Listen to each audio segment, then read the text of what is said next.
everyone, welcome to Arrive Online Classes. This is Praveen here, and today we are going to discuss very important topics or questions from genetics. Actually, मेरे को कुछ students ने personally WhatsApp पे ये questions भेज के रखे थे जो मैं आपके साथ शेयर करने वाली हूँ as you can see on screen.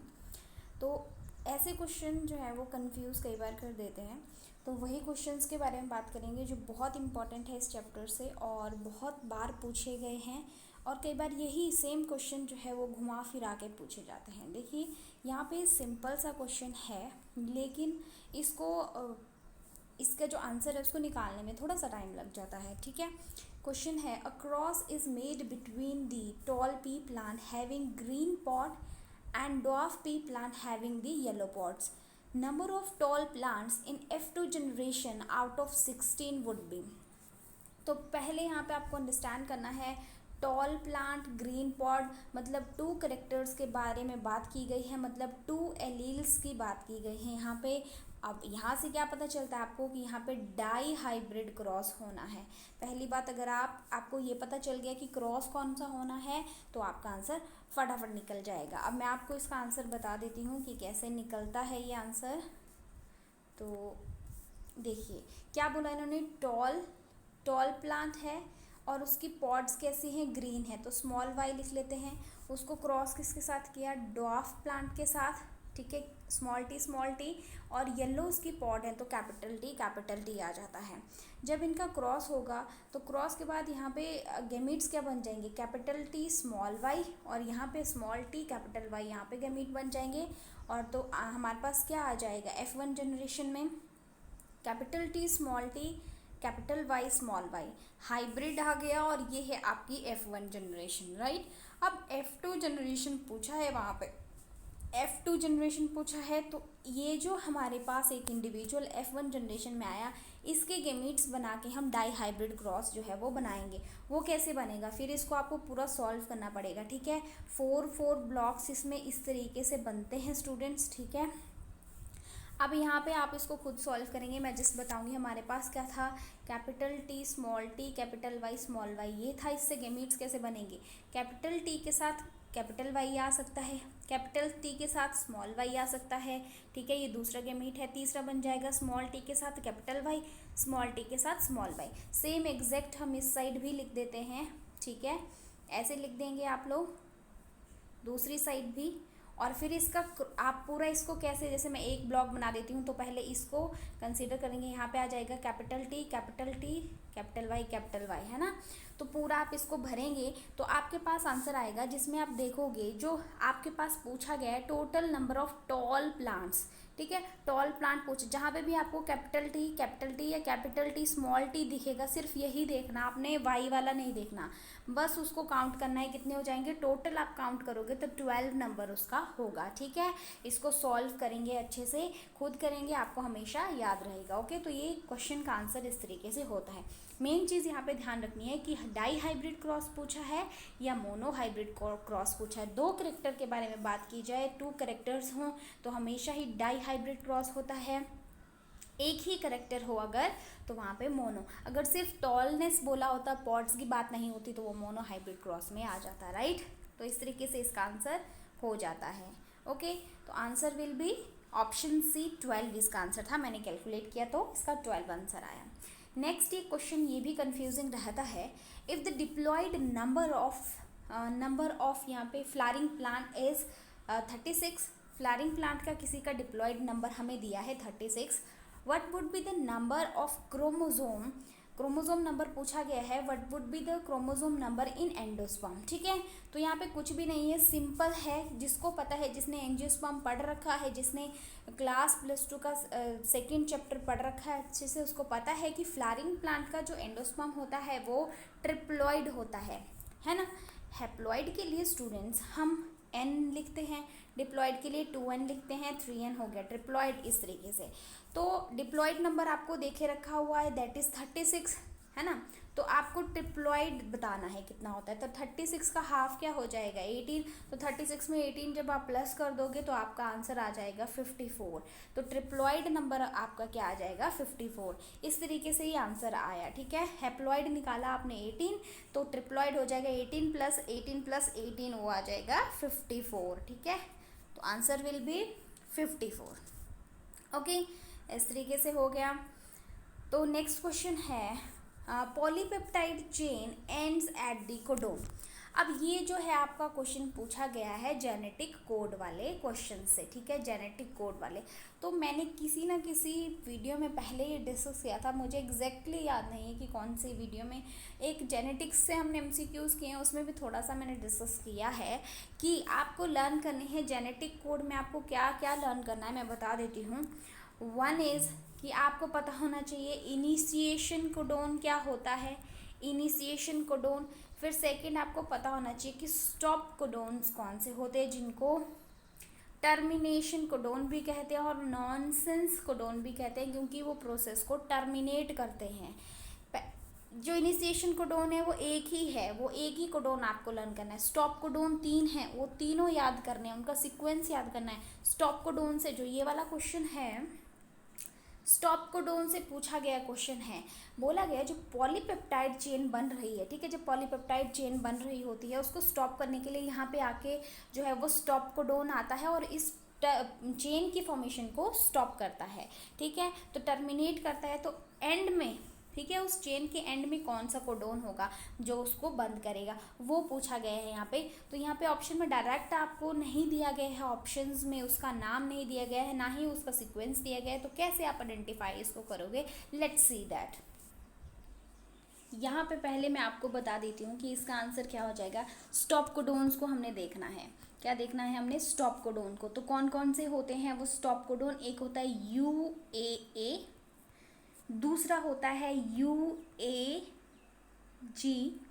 और तीसरा होता है UGA। पहली बात मैं यहाँ पे बता दूँ, जो HP टैट ने ये क्वेश्चन पेपर दिया था उसमें 4AA 4 उनसे गलती से आई थिंक टाइप हो गया था, यहाँ पे U होना था। पहली बात, इन सब ऑप्शन में U होना था, तब इसका एग्जैक्ट आप पता लगा सकते हो, ठीक है। 4 दे के रखा था तो बच्चे बहुत सारे कंफ्यूज हो गए थे इस चीज़ में, है ना।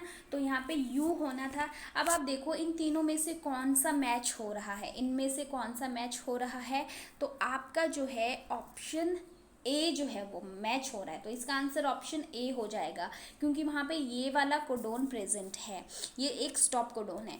ये जो स्टॉप कोडोन है इनके अदर नेम भी पूछे जाते हैं पेपर में, तो मैं आपको बता देती हूँ।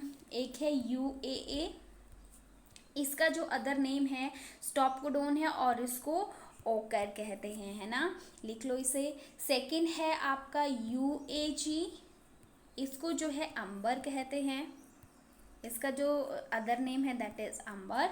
And third one is UGA, ठीक है, इसको जो है हम कहते हैं ओपाल। ये 3 नाम आपको एकदम रट लेने हैं, which is very very important for your examination. कई बार अदर नेम पूछते जाते हैं, तीनों ही क्या है, स्टॉप कोडोन है, टर्मिनेट करते हैं जो process polypeptide chain protein synthesis हो रही है, ठीक है। प्रोटीन सिंथेसिस के प्रोसेस को क्या कहते हैं, रेप्लिकेशन, ट्रांसलेशन या ट्रांसक्रिप्शन, क्या कहते हैं, कॉमनली हम पढ़ते हैं ये चीज़ें, सेंट्रल डोगमा पढ़ते हैं ना, है ना। आई होप आपको ये कॉमन चीज़ें पता होंगी। ओके, मैं एक और चीज़ आपके साथ यहाँ पे डिस्कस कर लेती हूँ। मैंने कहा कि इनिशिएशन कोडोन होता है एक, जो कि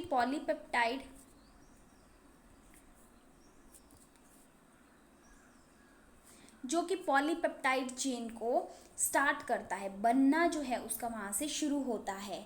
तो कौन सा जो आपका कोड है वो इनिशिएशन कोडोन होता है, तो मिथियोनिन के लिए कोड करता है AUG। AUG is the initiation codon और मिथियोनिन अमाइनो एसिड के लिए कोड करता है, राइट। टोटल कोडोन्स का नंबर कितना होता है, 64 होता है। आपको याद रखना है जितने भी अमाइनो एसिड्स हैं, 3 ट्रिपलेट की जो ये कोडोन होते हैं, ये ट्रिपलेट की फॉर्म में होते हैं। जैसे मैंने आपको अभी क्या बोला, AUG बोला, ये ट्रिपलेट की फॉर्म में होते हैं। इनको कोई जैसे AUG है, फिर अगला लिखना है हमने, मैं मान लो मैं यहाँ पे GAU, इस तरीके से ही होते हैं। कुछ भी लिख दो यहाँ पे, है ना। आगे ना इनके बीच में कोई कॉमा होता है, ना ही कोई स्पेस होता है, ना ही अंडरलाइन होते हैं। ये इनके क्या है, फीचर्स होते हैं, याद रखने आपने। कई बार ऑप्शन में आपको आ सकते हैं। ना ही ये ओवरलैप होते हैं, ठीक है। और ये चीज़ का ध्यान रखना, जो मैंने बार बार रिपीट कर रही हूँ, ये AUG जो है वो मिथ्योनिन जो है उसको, उसके लिए कोड करता है, मिथ्योनिन अमाइनो एसिड के लिए, ठीक है। एक ही है क्योंकि इनिशिएशन कोडोन, तो इसके बारे में आपको एकदम ध्यान में रखना है, ठीक है। नेक्स्ट बात कर लेते हैं नेक्स्ट क्वेश्चन की। इस तरीके का क्वेश्चन रहता है, ठीक है। If the base sequence of one chain of DNA is ACGTTGT, then what will be the base sequence, ठीक है। अब ये सिंपल सा क्वेश्चन है, लेकिन कई बार मैं कहती हूँ कि सिंपल क्वेश्चन भी कंफ्यूज कर लेते हैं। बोला है डीएनए की फॉर्मेशन हो रही है, एक चेन, ये वाली नई चेन बन रही है, ये बन चुकी है, और सीक्वेंस है यहाँ पे ACGTTGT, ओके। तो जैसे एक सेकेंड, जैसे ये है आपके पास चेन, है ना। तो यहाँ पे सीक्वेंस एक साइड का दे के रखा हुआ है ACGTTGT। अपोजिट आपको पता होना चाहिए कौन सा किसके साथ बॉन्ड बनाता है। तो यहाँ पे जो नई चेन बनेगी उसका सीक्वेंस क्या, A जो बॉन्ड बनाता है T के साथ और डबल बॉन्ड होता है, C जो है ट्रिपल बॉन्ड बनाता है G के साथ, तो यहाँ पे G के अपोजिट C आ जाएगा, T के अपोजिट A आ जाएगा, ठीक है। इस तरीके से G के अपोजिट C, T के अपोजिट A, है ना। तो ये ऐसे आपका आंसर निकल आएगा, ठीक है, ओके। एक और मैं आपको यहाँ पे क्वेश्चन बताती हूँ। जैसे क्या है, एक ऐसा सीक्वेंस होता है जिसको, मान लो कोई भी सीक्वेंस है, अभी मेरे को सीक्वेंस याद नहीं आ रहा कोई, जो यहाँ से आप मतलब लेफ्ट साइड से उसको रीड करते हो तो भी आप उसको एक जैसा रीड करते हो, इस साइड से रीड करोगे तो भी वो एक जैसा रीड होगा। चलो ट्राई करती हूँ। मलयालम MU होता है, एक सेकेंड ट्राई करके देखती हूँ। मलयालम नहीं, शायद यहाँ पे A भी होगा, ठीक है। चलो स्पेलिंग का छोड़ो, यहाँ पे मेन चीज़ जो मैं आपको बताना चाहती हूँ वो कैच करो।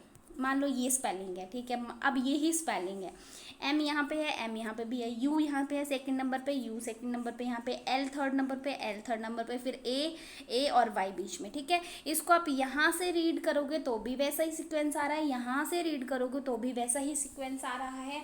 अगर डीएनए चेन में इस तरीके का सीक्वेंस आता है तो उसे हम बोलते हैं पैलिंड्रोमिक डीएनए सीक्वेंस, ठीक है। ये याद रखना आपने, ठीक है, ओके। यहाँ पे स्पेलिंग को छोड़ो, सिर्फ इतना अंडरस्टैंड करना है कि रीड अगर उसको दोनों साइड से करोगे तो सेम ही वो होगा, मेन मोटिव ये है, ओके। इसके बाद यहाँ से क्वेश्चन रहता है बैक क्रॉस और टेस्ट क्रॉस का, बार बार क्वेश्चन रहता है ना। कई बच्चे इसको भी जो है वो गलत करके आ जाते हैं। एक बैक क्रॉस होता है, एक होता है टेस्ट क्रॉस। बहुत सिंपल सी चीज़ है, गलत कर देते हो। क्या होता है देखो, लिख लो दोनों साइड, एक साइड बैक क्रॉस, दूसरी साइड टेस्ट क्रॉस लिख लो। अब मैं क्रॉस बनाती हूँ यहाँ पे। मान लो ये हम क्रॉस कर रहे हैं, ठीक है। क्रॉस किया, हमारे पास जो है वो नेक्स्ट जनरेशन, मान लो हम ऐसे बनाते हैं इसको, इसने इसके साथ क्रॉस किया, ये आ गया, फिर दूसरे के साथ ये आ गया। इस तरीके से मैं बना रही हूँ। वैसे परनेट चार्ट में भी बन जाता है ना, परनेट चार्ट में भी बन जाता है, पर हम ऐसे बना रहे हैं। 4 इंडिविजुअल F1 जनरेशन में बन जाते हैं। अब अगर जो है क्रॉस होता है, बैक क्रॉस होता है कि हम F1 जनरेशन का कोई एक इंडिविजुअल लेंगे, उसका क्रॉस किसी भी पेरेंट्स के साथ, इसका क्रॉस हम चाहे इससे कर दो, चाहे इससे कर दो, स्मॉल t से कर दो, ठीक है, चाहे किसी भी पेरेंट्स से कर दो, वो हो गया बैक क्रॉस, है ना। लेकिन अगर हम इसका क्रॉस जो है सिर्फ जो है रिसेसिव वाले पेरेंट्स के साथ करते हैं, रिसेसिव वाला जो पेरेंट है उसके साथ करते हैं, तो वो जो है टेस्ट क्रॉस होगा, ठीक है। याद रखना है आपने, हम टेस्ट कर रहे हैं, ओके। टेस्ट क्रॉस ऐसे होगा, और बैक क्रॉस इसको भी ध्यान में रखेंगे। कुछ और क्वेश्चंस मैं आपको जेनेटिक्स के करवा देती रेप्लिकेशन से बार बार पूछे जाने वाला क्वेश्चन, जब रेप्लिकेशन हो रही होती है तो उसमें इस तरीके से ये पेरेंटल स्टैंड होता है। मैं अभी पेरेंटल स्टैंड पे लगा रही हूँ, ठीक है। ये पेरेंटल स्टैंड है, ठीक है, येलो कलर के जहाँ पे बॉन्ड बनाए। अब यहाँ पे न्यू स्टैंड बनता है। एक स्टैंड तो इस तरीके से बन जाता है, एक जो है फ्रेगमेंट्स में बनता है ना। इन फ्रेगमेंट्स को क्या कहते हैं, ये भी बार बार पूछा गया क्वेश्चन है। ओकाज़ाकी फ्रेगमेंट्स बोलते हैं, है ना। जिस स्टैंड पे ओकाज़ाकी फ्रेगमेंट्स प्रेजेंट होते हैं ना स्टूडेंट, उस स्टैंड को हम कहते हैं लैगिंग स्टैंड। ये बार बार पूछे गए क्वेश्चन है, लैगिंग स्टैंड। और जो कॉन्टिन्यूसली जिसमें कोई फ्रेगमेंट्स नहीं है उस स्टैंड को हम बोलते हैं लीडिंग स्टैंड, ठीक है।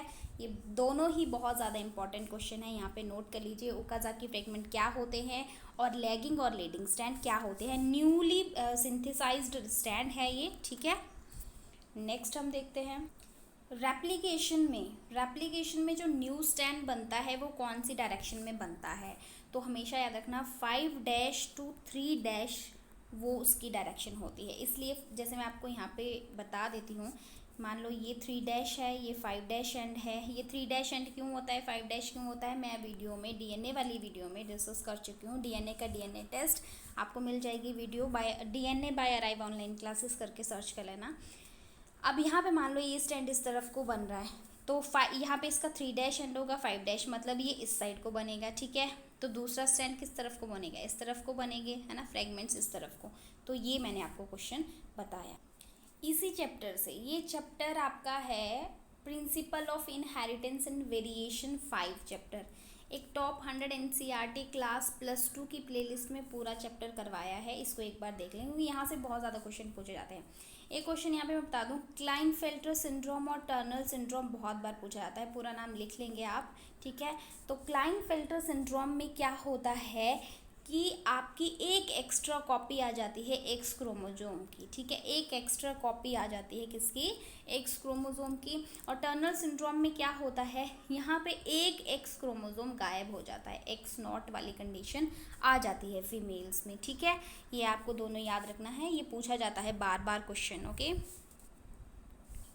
इसमें जो है क्रोमोसोमल डिसऑर्डर्स और मेंडेलियन डिसऑर्डर्स पे मैं सेपरेट बायो बूस्टर सीरीज़ में वीडियो बना चुकी हूँ। सारे उसमें जो पेपर प्रीवियस ईयर क्वेश्चंस है वो भी उसमें ऐड किए गए हैं, एक बार ज़रूर देख लें क्योंकि ये क्वेश्चन HPTET हमेशा यहाँ से पूछता ही है, ठीक है।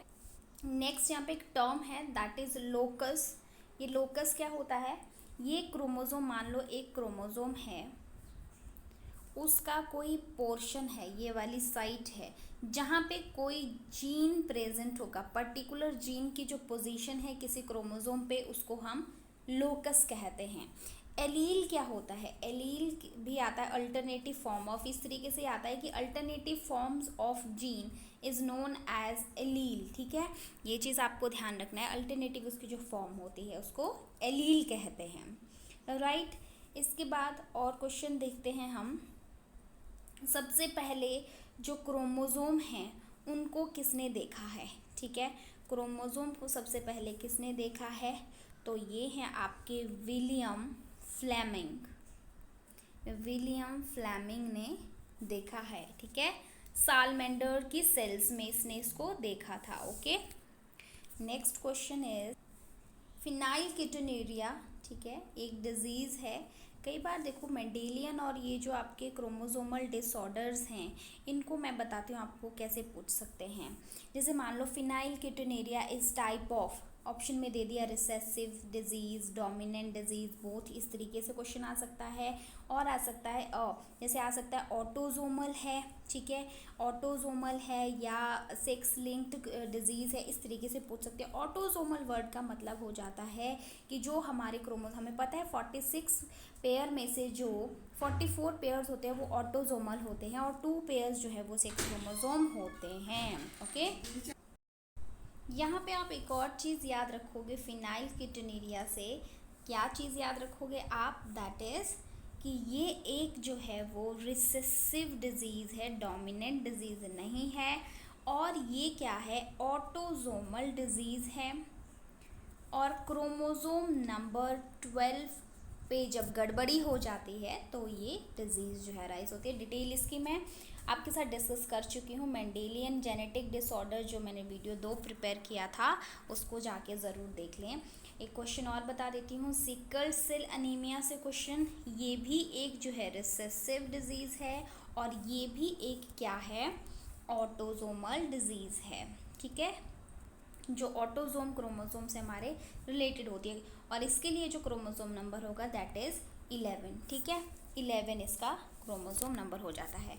सिकल सेल अनीमिया में क्या होता है, जो हीमोग्लोबिन की आपकी सेल्स हैं, पहली बात जो ब्लड सेल्स हैं, आरबीसीज हैं, ब्लड सेल्स, उनकी शेप जो है डिस्टर्ब हो जाती है, जिसकी वजह से हीमोग्लोबिन की जो ऑक्सीजन कैरिंग कैपेसिटी है वो डिस्टर्ब हो जाती है वहाँ पे, और जो रेस्पिरेशन का प्रोसेस है वो गड़बड़ हो जाता है। ओके, क्रॉसेस पूछ लेते हैं, कई बार रेशो पूछ लेते हैं, तो आपको याद रखनी है कि डाई हाइब्रिड क्रॉस के लिए, डाई हाइब्रिड जो अभी अपने सबसे पहले क्वेश्चन में किया, डाई हाइब्रिड रेशो क्या होती है, 9:3:3:1। ये भी बहुत बार क्वेश्चन पूछा गया है।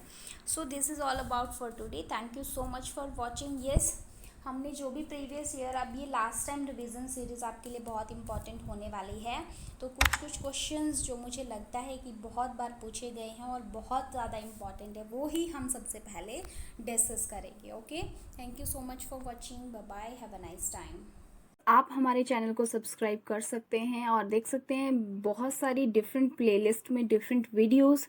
जैसे कि मैं आपको यहाँ बता दूं कि हमने टॉप 100 एनसीईआरटी क्वेश्चन की सीरीज़ जो है, जिसमें क्लास वाइज, ये क्लास +2 के लिए सीरीज़ सेपरेट है, जिसमें हम बहुत सारे चैप्टर्स कर चुके हैं और अपकमिंग डेज में नेक्स्ट चैप्टर भी कंप्लीट कर लेंगे। इसके बाद एक सीरीज़ यहाँ पे इंपॉर्टेंट आपको मिलती है जो है टारगेट HPTET बायोलॉजी सेक्शन के लिए। इसमें जो है बायोलॉजी रिलेटेड जितने भी अकॉर्डिंग टू HPTET क्वेश्चन जो है वो डाले गए हैं, वो क्लास +1 क्लास +2 के अकॉर्डिंग और प्रीवियस ईयर क्वेश्चन के अकॉर्डिंग है।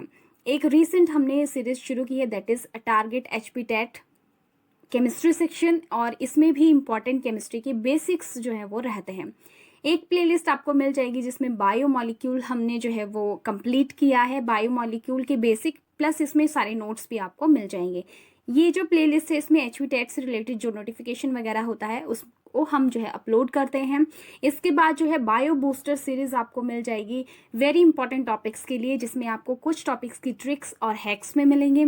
इसके बाद बायोलॉजिकल क्लासिफिकेशन को हम कंप्लीट कर चुके हैं, सारे इंपॉर्टेंट क्वेश्चन विद नोट्स आपको इसमें मिल जाएंगे। क्लास +1 की टॉप 100 एनसीईआरटी की सीरीज आपको मिल जाएगी, जिसमें जो है हम काफ़ी ज़्यादा चैप्टर कंप्लीट कर चुके हैं क्लास +1 से भी।